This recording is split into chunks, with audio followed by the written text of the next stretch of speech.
Hello friends, हमारे YouTube channel Shekhawati lecture में आपका स्वागत है। ये वीडियो स्कूल व्याख्याता की तैयारी करने वाले विद्यार्थियों के अलावा राजस्थान जीके की तैयारी करने वाले विद्यार्थियों के लिए भी लाभदायक है, इसलिए वीडियो को जरूर देखें। तो प्रश्नों की शुरुआत करते हैं। आज का पहला क्वेश्चन है, संसद में राजस्थान से कितने सदस्य चुने जाते हैं? संसद में राजस्थान से कितने सदस्य चुने जाते हैं? ऑप्शन है 10, 25, 30 या 35। दोस्तों इसका सही उत्तर है 35 सदस्य। अब देखिए दोस्तों, मैंने पूरी डिटेल से इसके बारे में बताया है। भारत में व्यवस्थापिका को संसद कहा जाता है। संसद का उल्लेख संविधान के अनुच्छेद 79 में किया गया है। याद रखना अच्छी तरह, अनुच्छेद 79 में कहा गया है कि संघ के लिए एक संसद होगी जो राष्ट्रपति और 2 सदनों से मिलकर बनेगी, जिनके नाम क्रमशः राज्यसभा और लोकसभा होंगे। देखो, संसद की रचना से संबंधित अनुच्छेद है 79।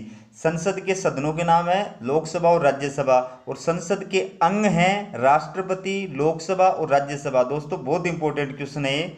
राजस्थान से राज्यसभा में 35 सदस्य चुने जाते हैं। इनमें से 25 सदस्य लोकसभा के लिए तथा 10 सदस्य राज्यसभा के लिए होते हैं। फिर राजस्थान से अनुसूचित जाति यानी एससी और अनुसूचित जनजाति यानी एसटी से 7 सदस्य चुने जाते हैं, जिनमें से 4 सदस्य अनुसूचित जाति यानी एससी से और 3 सदस्य अनुसूचित जनजाति यानी एसटी से चुने जाते हैं। तो पूरा पैराग्राफ एग्जाम की दृष्टि से इंपॉर्टेंट है।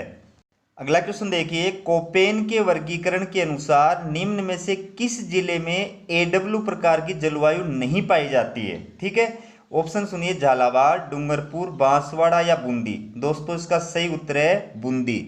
देखिए दोस्तों, कोपेन का जो वर्गीकरण उसके बारे में मैंने पूरी जानकारी प्रदान की है, एग्जाम की दृष्टि से बहुत इंपॉर्टेंट है। देखिए, प्रसिद्ध भूगोलवेत्ता व्लादिमीर कोपेन ने वनस्पति के आधार पर विश्व को अनेक जलवायु प्रदेशों में विभाजित किया है। उनके वर्गीकरण के आधार पर राजस्थान के 4 जलवायु प्रदेशों में बांटा गया। राजस्थान को 4 जलवायु प्रदेशों में बांटा गया। कौन कौन से? एडब्ल्यू इसको बोलते हैं उष्ण कटिबंधीय आर्द्र जलवायु प्रदेश, BSHW इसको बोलते हैं अर्ध शुष्क जलवायु प्रदेश, BWHW इसको बोलते हैं उष्ण कटिबंधीय शुष्क जलवायु प्रदेश, और CWG इसको बोलते हैं उप आर्द्र जलवायु प्रदेश। ठीक है, कोपेन के एडब्ल्यू जलवायु प्रदेश को उष्ण कटिबंधीय आर्द्र जलवायु प्रदेश कहा जाता है। इस प्रदेश की विशेषताएं देखिए, इस प्रदेश में बांसवाड़ा, डूंगरपुर और झालावाड़ जिले आते हैं।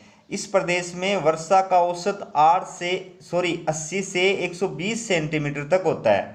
इस प्रदेश में मानसूनी पतझड़ वन और सवाना प्रकार की वनस्पति पाई जाती है। अगला क्वेश्चन देखिए, CTE अध्यापक शिक्षा महाविद्यालय के कार्यक्रमों में निम्नलिखित में से कौन सा सम्मिलित नहीं है? ऑप्शन है सेवारत अध्यापक प्रशिक्षण, पूर्व सेवारत शिक्षा कार्यक्रम, क्रियात्मक अनुसंधान, अध्यापक शिक्षा के लिए सेवा शर्तें। दोस्तों इसका सही उत्तर है अध्यापक शिक्षा के लिए सेवा शर्तें। देखिए दोस्तों, मैंने CTE के बारे में पूरी डिटेल से आपको समझाया है। देखिए, CTE का पूरा नाम है college of teacher for education, college of teacher for education यानी अध्यापक शिक्षा महाविद्यालय। माध्यमिक स्तर की प्रशिक्षण संस्थाओं का स्तर उठाने के लिए प्रोग्राम ऑफ एक्शन 1986 के तहत 2 प्रकार के अभिकरणों की संकल्पना की गई है। पहला है उच्च अध्ययन शिक्षण संस्थान, उच्च अध्ययन शिक्षा संस्थान IASE, दूसरा है शिक्षक शिक्षा महाविद्यालय यानी CTE। ठीक है, इन दोनों अभिकरणों की नोडल एजेंसी राज्य शैक्षिक अनुसंधान एवं प्रशिक्षण संस्थान SIERT है। याद रखना अच्छी तरह, CTE की नोडल एजेंसी किसको बनाया गया है? SIERT। इसका फुल फॉर्म है राज्य शैक्षिक अनुसंधान एवं प्रशिक्षण संस्थान, state institute of education research training. ठीक है, फिर CTE शिक्षक शिक्षा महाविद्यालय का कार्य देखिए, शिक्षक शिक्षा में सामुदायिक कार्य को प्रोत्साहन देना, स्कूल शिक्षा में नवाचारों के कार्यक्रम लागू करना, सेवारत अध्यापक प्रशिक्षण और पूर्व सेवा शिक्षक शिक्षा पाठ्यक्रम को संचालित करना। नेक्स्ट क्वेश्चन देखिए, प्राचीन भारत का कालखंड जिसमें मंडल कूपों यानी घेरदार कुओं का सबसे पहले उल्लेख मिलता है। ऑप्शन है गुप्त काल, महाजनपद काल, मौर्य काल, वर्धन काल। दोस्तों इसका सही उत्तर है मौर्य काल। देखिए दोस्तों, प्राचीन काल में उत्तरी काली पोलिस वाले मृद भांड यानी NBPW चरण में पक्की ईंटों और मंडल कूपों यानी घेरदार कुओं का प्रयोग सबसे पहले मौर्य काल में ही दृष्टिगोचर होता है। फिर मौर्य वंश के संस्थापक चंद्रगुप्त मौर्य थे 323 से 298 ईसा पूर्व। ठीक है, उनका शासन तंत्र भारत का सर्वप्रथम साम्राज्यी व्यवस्था पर आधारित था। मौर्य साम्राज्य की राजधानी पाटलिपुत्र थी, जिसे मेगस्थनीज ने अपनी प्रसिद्ध पुस्तक इंडिका में पोलोबोथ्रा कहा है। याद रखना चित्र है। सारनाथ स्तंभ मौर्यकालीन वास्तुकला का सर्वश्रेष्ठ उदाहरण है, जिसे राष्ट्रीय प्रतीक चिन्ह के रूप में अपनाया गया है। अगला क्वेश्चन देखिए, 1857 के विद्रोह की शुरुआत के समय उदयपुर में ब्रिटिश रेजिडेंस यानी एजेंट कौन था? ऑप्शन सुनिए, captain Sowers, captain William Eden, major Burton या सर जॉन लॉरेंस। दोस्तों इसका सही उत्तर है कैप्टन सावर्स। अब देखिए दोस्तों, पूरी डिटेल से मैंने जानकारी दी है, हर लाइन में एक क्वेश्चन है। देखिए 1857 की क्रांति के समय राजस्थान का एजीजी यानी agent to the governor general, ठीक है, पैट्रिक लॉरेंस था और भारत का गवर्नर जनरल लॉर्ड कैनिंग था। बहुत इंपॉर्टेंट है दोस्तों। आगे देखिए, राजस्थान में 1857 का विद्रोह 28 मई 1857 को सर्वप्रथम नसीराबाद में प्रारंभ हुआ था और विद्रोह के समय राजस्थान में 4 पॉलिटिकल एजेंट थे। याद रखना चित्र, 1857 क्रांति के विद्रोह के समय राजस्थान में कितने पॉलिटिकल एजेंट थे? 4। और कौन कहाँ कहाँ था एग्जाम की दृष्टि से बहुत महत्वपूर्ण है। मोक मेसन ये मारवाड़ में पॉलिटिकल एजेंट था। मेजर सावर्स ये मेवाड़ यानी उदयपुर में पॉलिटिकल एजेंट था। कर्नल ईडन ये जयपुर में पॉलिटिकल एजेंट था और मेजर बर्टन ये कोटा का पॉलिटिकल एजेंट था। बहुत इंपॉर्टेंट जानकारी है दोस्तों। आगे देखिए, 1857 की क्रांति के समय राजस्थान में 6 सैनिक छावनियां थी। कौन कौन सी? नसीराबाद, ब्यावर, देवली, खेरवाड़ा, एरनपुरा और नीमच। दोस्तों इस पूरे पैराग्राफ में से एग्जाम में बहुत बार प्रश्न आए हुए हैं, बहुत इंपॉर्टेंट पैराग्राफ है। अगला क्वेश्चन देखिए, निम्नलिखित में से किस समाचार पत्र के साथ विजय सिंह पथिक का नाम जुड़ा हुआ है? विजय सिंह पथिक का नाम किस समाचार के साथ जुड़ा हुआ है? देखिए, राजपूताना गजट, राजस्थान केसरी, राजस्थान समाचार, मेवाड़ समाचार। दोस्तों इसका सही उत्तर है राजस्थान केसरी। अब देखिए दोस्तों, विजय सिंह पथिक के बारे में पूरी डिटेल से मैंने आपको जानकारी दी है। एग्जाम की दृष्टि से पूरा पैराग्राफ इंपॉर्टेंट है। देखिए, बिजोलिया किसान पंचायत, जिसको उपरमाल पंच बोर्ड भी कहा जाता है, तो इसका आयोजन 1916 में विजय सिंह पथिक के द्वारा किया गया था। कई गाइडों में इसको 1917 भी दे रखा है। विजय सिंह पथिक को राजस्थान में किसान आंदोलन का जनक कहा जाता है। याद रखना, इनका मूल नाम भूप सिंह था। बहुत इंपॉर्टेंट है दोस्तों।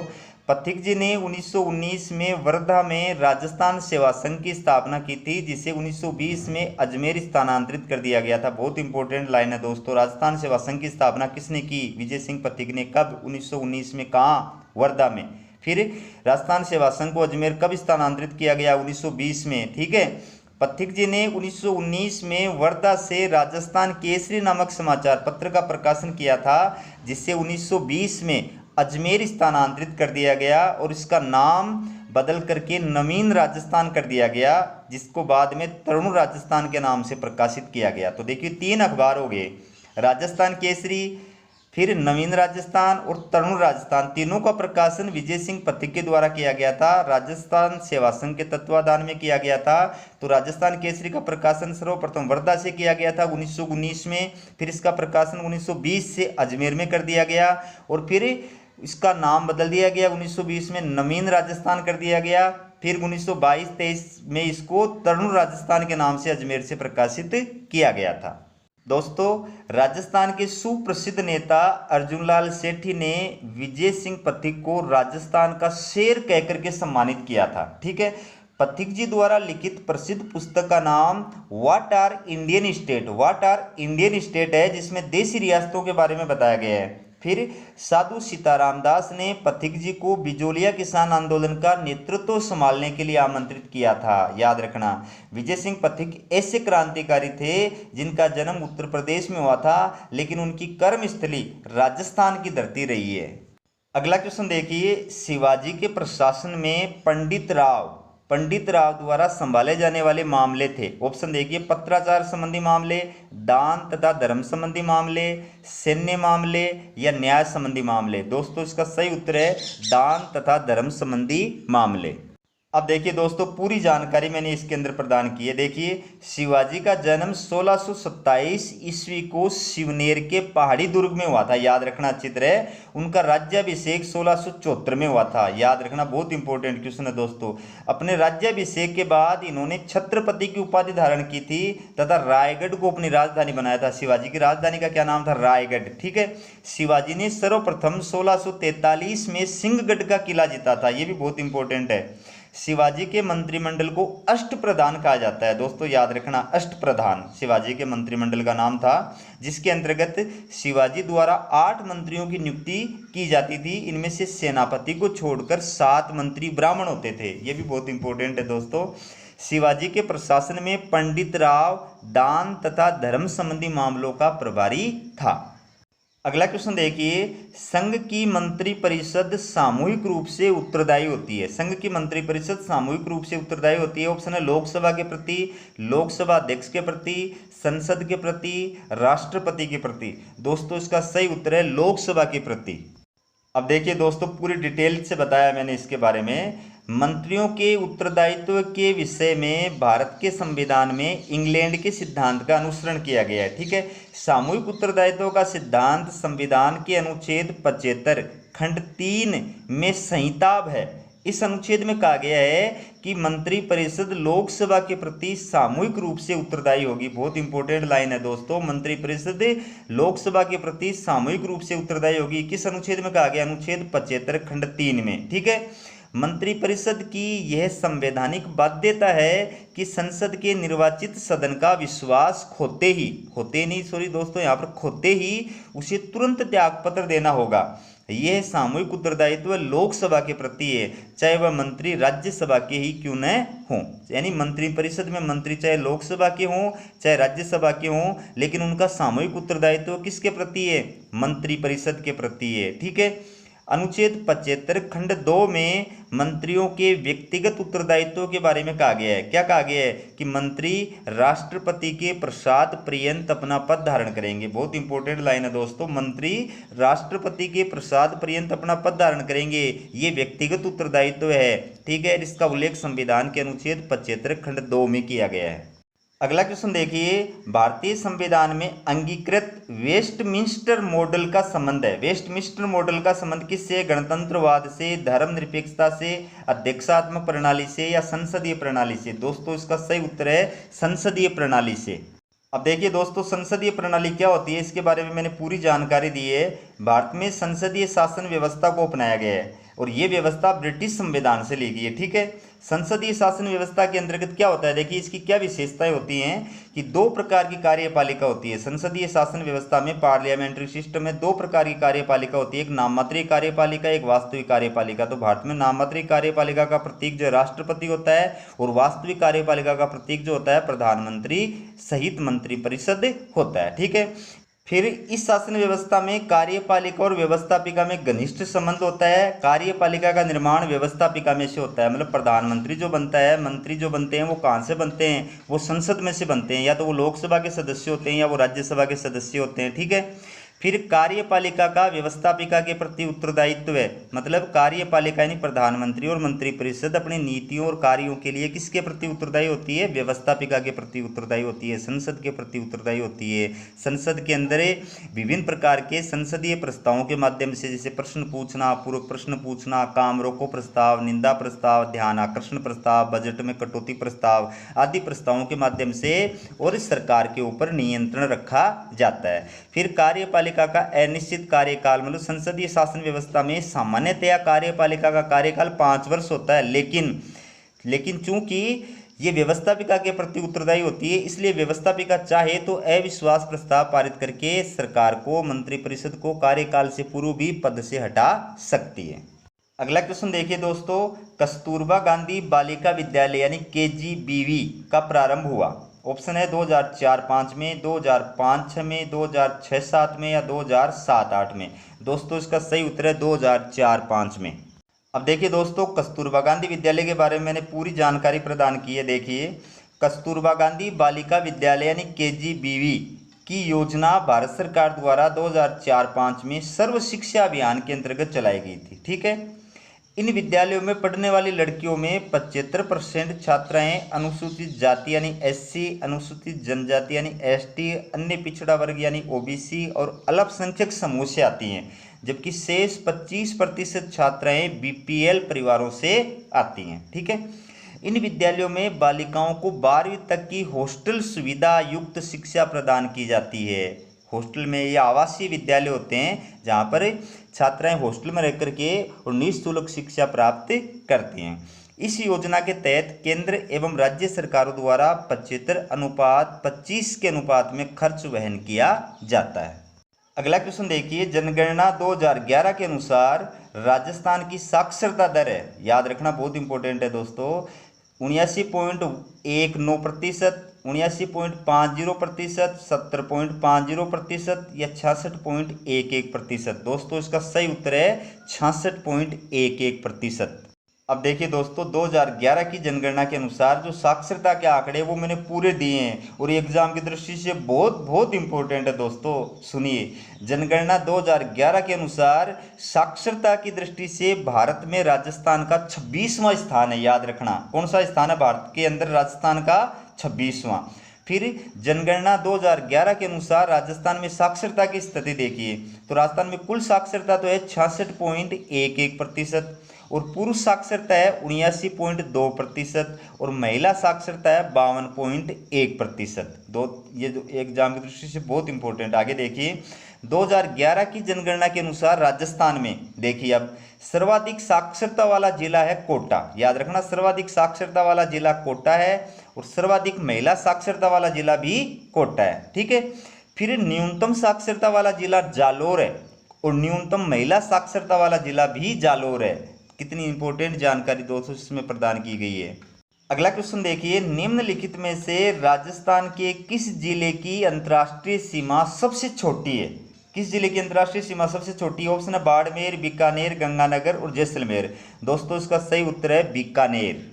अब देखिए दोस्तों, अंतर्राष्ट्रीय सीमा के बारे में मैंने पूरी जानकारी प्रदान कर दी है आपको। देखो, आप हर लाइन में एक क्वेश्चन है एग्जाम की दृष्टि से इंपॉर्टेंट। देखिए, राजस्थान की स्थलीय सीमा की कुल लंबाई 5,920 किलोमीटर है। राजस्थान की कुल स्थलीय सीमा कितनी है? 5,920 किलोमीटर और इसमें से 4,850 किलोमीटर अंतर्राज्यीय सीमा है तथा 1,070 किलोमीटर अंतर्राष्ट्रीय सीमा है। राजस्थान की अंतर्राज्यीय सीमा तो है 4,850 किलोमीटर और अंतर्राष्ट्रीय सीमा है 1,070 किलोमीटर। ठीक है, आगे देखिए, राजस्थान की पश्चिमी स्थलीय सीमा पाकिस्तान के साथ अंतर्राष्ट्रीय सीमा बनाती है जिसे रेड क्लिफ लाइन के नाम से जाना जाता है। इसकी कुल लंबाई 1,070 किलोमीटर है।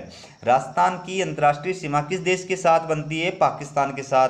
इस अंतर्राष्ट्रीय सीमा को क्या कहा जाता है? रेड क्लिफ रेखा। ठीक है, रेड क्लिफ लाइन, और इसकी कुल लंबाई कितनी है? 1,070 किलोमीटर।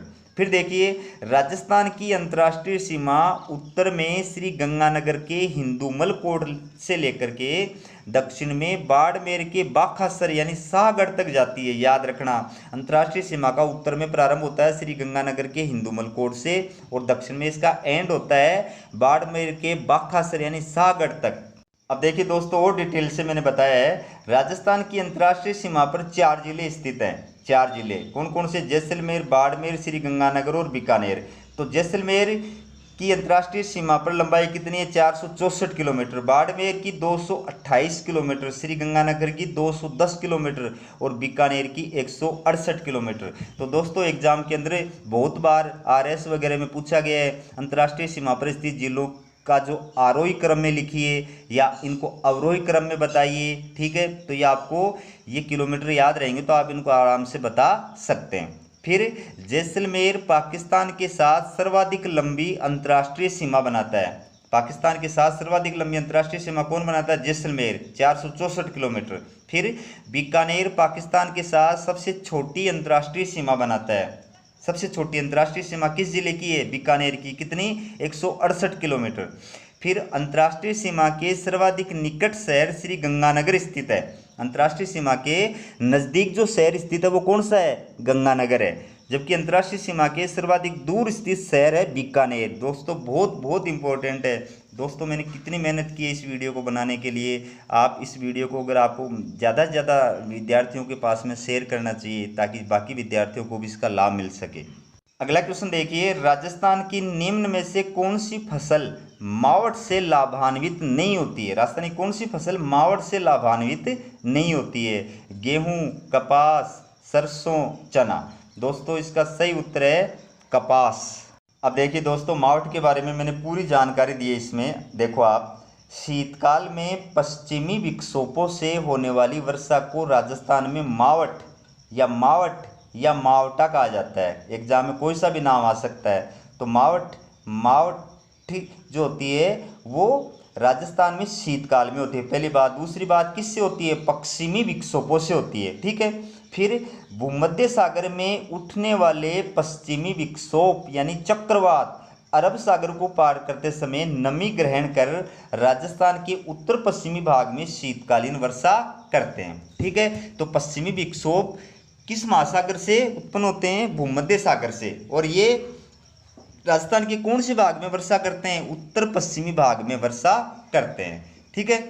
यह है वर्षा रवि की फसल यानी गेहूं, जौ, चना, धनिया, जीरा, अफीम, इसबगोल, सूरजमुखी, तारामीरा, अलसी, मटर, मेथी, सरसों, राई आदि के लिए वरदान सिद्ध होती है। दोस्तों इंपॉर्टेंट क्वेश्चन है, याद रखना।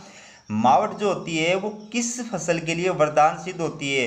रवि की फसल के लिए होती है। और रवि की फसल में कौन कौन सी फसलें आती हैं वो मैंने आपके सामने लिख दिया है। एग्जाम में इनके बारे में प्रश्न पूछे जाते हैं। अगला क्वेश्चन देखिए, निम्नलिखित में से राज्य में राष्ट्रीय मिलिट्री स्कूल स्थित नहीं है। निम्नलिखित में से किस राज्य में राष्ट्रीय मिलिट्री स्कूल स्थित नहीं है? ऑप्शन है हिमाचल प्रदेश, राजस्थान, पंजाब, कर्नाटक। दोस्तों इसका सही उत्तर है हिमाचल प्रदेश में। अब देखिए दोस्तों, मैंने राष्ट्रीय मिलिट्री स्कूल के बारे में पूरी जानकारी आपको प्रदान कर दी है। देखिए, राष्ट्रीय मिलिट्री स्कूल भारत में रक्षा सेवाओं के कार्मिकों के बच्चों की शिक्षा हेतु स्थापित की गई है। डिफेंस की जो सेवा में लोग होते हैं उनके बच्चों की शिक्षा के लिए राष्ट्रीय मिलिट्री स्कूल की स्थापना की गई है, ठीक है। 1966 में इनका नाम मिलिट्री स्कूल था तथा इनका ध्येय वाक्य था खेल खेलो, प्ले द गेम, ठीक है। फिर 25 जून 2007 को इन स्कूलों का नाम बदलकर राष्ट्रीय मिलिट्री स्कूल कर दिया गया था और इनका ध्येय वाक्य खेल खेलो के स्थान पर शीलम परम भूषणम कर दिया गया। याद रखना, वर्तमान में राष्ट्रीय मिलिट्री स्कूल का ध्येय वाक्य क्या है? शीलम परम भूषणम, ठीक है। और ये नामकरण राष्ट्रीय मिलिट्री स्कूल जो नामकरण है ये 25 जून 2007 को किया गया था। अब वर्तमान में भारत में 5 राष्ट्रीय मिलिट्री स्कूल हैं। देखो कहाँ कहाँ पर है। राष्ट्रीय मिलिट्री स्कूल अजमेर, इसकी स्थापना 1930 में हुई थी। फिर राष्ट्रीय मिलिट्री स्कूल चेल, ये पंजाब में स्थित है, इसकी स्थापना 1925 में हुई थी। फिर राष्ट्रीय मिलिट्री स्कूल बेलगांव, ये कर्नाटक में है, इसकी स्थापना 1945 में हुई थी। फिर राष्ट्रीय मिलिट्री स्कूल बेंगलोर, ये 1946 में स्थापित की गई थी। और राष्ट्रीय मिलिट्री स्कूल धौलपुर, ये 1954 में स्थापित की गई थी। तो इस प्रकार से राजस्थान में राष्ट्रीय मिलिट्री स्कूल कितनी है? 2 हैं, एक अजमेर में है और एक धौलपुर में है। अगला क्वेश्चन देखिए, भारत स्काउट एवं गाइड का राष्ट्रीय मुख्यालय स्थित है। भारत स्काउट गाइड का राष्ट्रीय मुख्यालय कहाँ स्थित है? नई दिल्ली में, मुंबई में, देहरादून में या चेन्नई में? दोस्तों इसका सही उत्तर है नई दिल्ली में। अब देखिए, स्काउट गाइड के बारे में मैंने पूरी डिटेल से जानकारी दी है। देखिए, स्काउट विश्व का सबसे बड़ा गणवेशधारी संगठन है।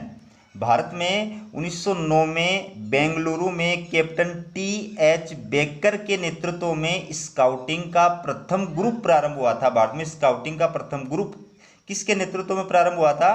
कैप्टन TH बेकर के नेतृत्व में, ठीक है, 1909 में। फिर स्काउट के संस्थापक लॉर्ड बेडेन पावेल थे। याद रखना, स्काउट के संस्थापक कौन थे? Lord Baden Pavel.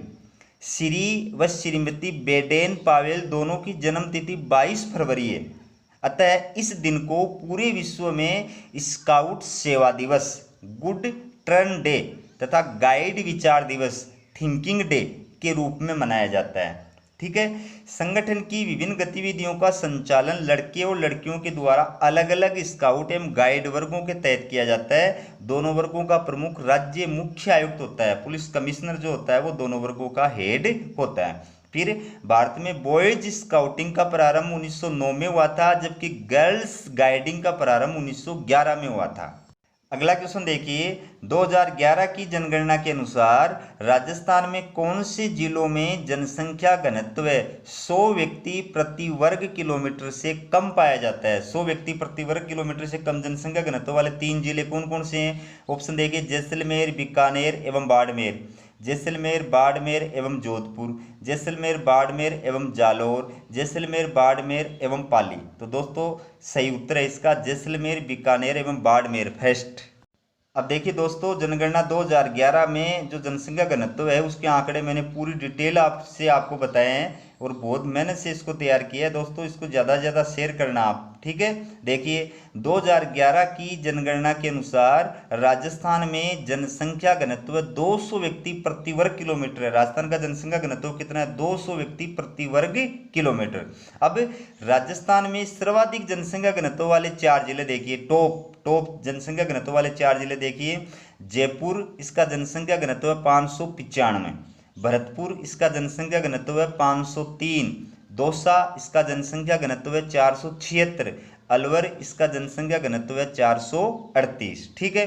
फिर देखिए 2011 की जनगणना के अनुसार 100 से कम जनसंख्या घनत्व वाले 3 जिले, 100 से कम जनसंख्या घनत्व राजस्थान के 3 जिलों में है। और कौन कौन से हैं? जैसलमेर, बीकानेर और बाड़मेर। तो जैसलमेर का जनसंख्या घनत्व है 17 व्यक्ति प्रति वर्ग किलोमीटर। ठीक है। बीकानेर का जनसंख्या घनत्व है 78 व्यक्ति प्रति वर्ग किलोमीटर और बाड़मेर का जनसंख्या घनत्व 92 व्यक्ति प्रति वर्ग किलोमीटर। तो राजस्थान में सर्वाधिक जनसंख्या घनत्व जयपुर का है 595 और सबसे कम जनसंख्या घनत्व है जैसलमेर का 17। अब सिरोही जिले का जनसंख्या घनत्व 202। राजस्थान के औसत जनसंख्या घनत्व 200 के लगभग बराबर है, ये याद रखना। अगला क्वेश्चन देखिए, निम्नलिखित कुटों में से असंगत को छांटिए।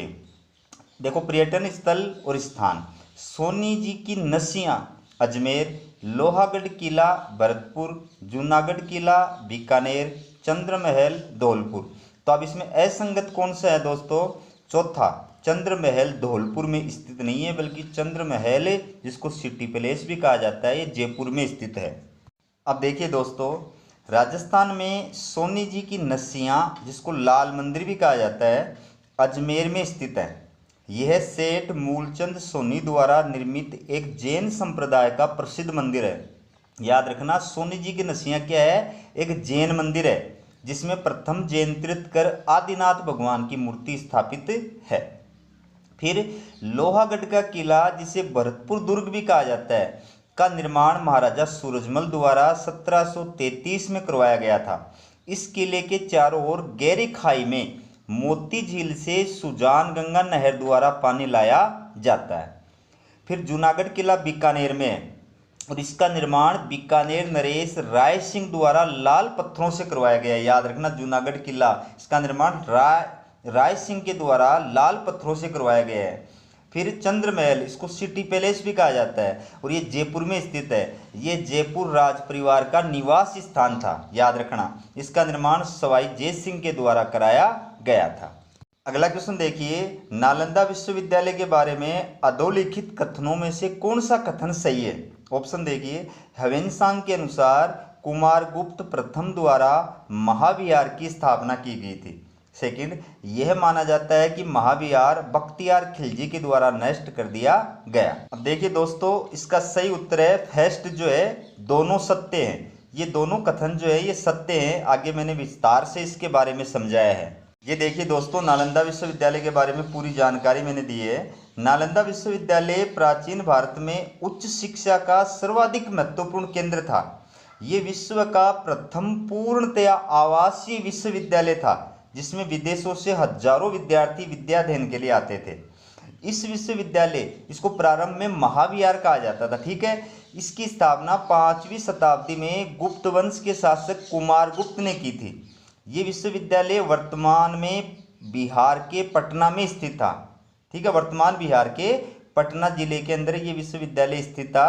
इस विश्वविद्यालय का विनाश 1193 ईस्वी में तुर्की सेनापति बख्तियार खिलजी द्वारा किया गया था, याद रखना। चीनी यात्री ह्वेनसांग और इत्सिंग ने अपने यात्रा विवरणों में इस विश्वविद्यालय के बारे में विस्तृत जानकारी प्रदान की है। अगला क्वेश्चन देखिए, 1857 के विद्रोह के दौरान विद्रोह स्थलों को विद्रोह फैलने के अनुसार कालानुक्रमिक रूप से व्यवस्थित कीजिए। मतलब आपको ये बताना है कि सबसे पहले कहाँ पर विद्रोह प्रारंभ हुआ, फिर बाद में कहाँ पर, फिर बाद में कहाँ पर, उसके आधार पर आपको ऑप्शन चूज करना है। तो दोस्तों इसका सही उत्तर है आपका चौथा डी, जिसमें फर्स्ट, सेकंड, थर्ड, फोर्थ। ठीक है। देखिए दोस्तों, 1857 के विद्रोह का प्रारंभ सर्वप्रथम 10 मई 1857 को मेरठ सैनिक छावनी में हुआ था। ठीक है। 1857 की क्रांति के समय भारत के गवर्नर जनरल लॉर्ड कैनिंग थे और 1857 की क्रांति के समय ब्रिटेन के सम्राट पार्मस्टर्न थे। फिर बरेली में विद्रोह का प्रारंभ जून 1857 में हुआ था। यहाँ से विद्रोह का नेतृत्व खान बहादुर द्वारा किया गया था। खान बहादुर ने बरेली से क्रांति का नेतृत्व किया था। और झांसी में विद्रोह का प्रारंभ 4 जून 1857 को रानी लक्ष्मीबाई के नेतृत्व में हुआ था। कोटा में क्रांति का प्रारंभ 15 अक्टूबर 1857 को जयदयाल और मेहराब खान के नेतृत्व में हुआ था, याद रखना। जयदयाल और मेहराब खान ने क्रांति का नेतृत्व कहाँ से किया था? कोटा से किया था। तो दोस्तों मेरा ये वीडियो आपको कैसा लगा कमेंट करके ज़रूर बताएं। अगर वीडियो पसंद आए तो ज़्यादा से ज़्यादा शेयर करें। दोस्तों आपके लिए बहुत मेहनत करता हूँ, बहुत मेहनत की इस वीडियो को बनाने में। आप इसको ज़्यादा से ज़्यादा शेयर करें, अपने दोस्तों को शेयर करें, ताकि वीडियो जो है ज़्यादा से ज़्यादा विद्यार्थियों तक पहुँचे। और अगर आपने हमारे चैनल को सब्सक्राइब नहीं किया तो प्लीज़ हमारे चैनल को सब्सक्राइब जरूर करें। वीडियो देखने के लिए आपका धन्यवाद।